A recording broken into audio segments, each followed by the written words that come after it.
Step 1 complete.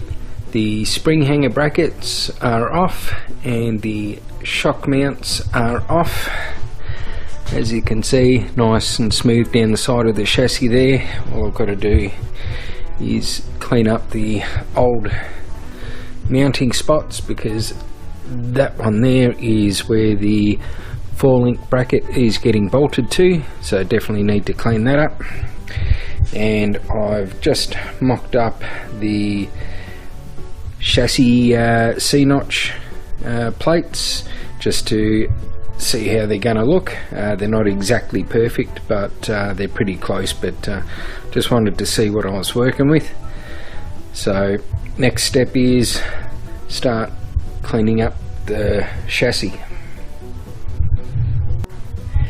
Getting these brackets off was an absolute nightmare.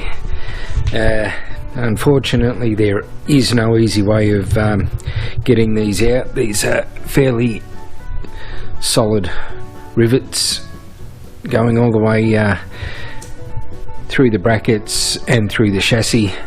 I tried a plasma cutter on one, not much success. Tried angle grinder, tried cutting the heads off and popping them out that way. No, that was no good.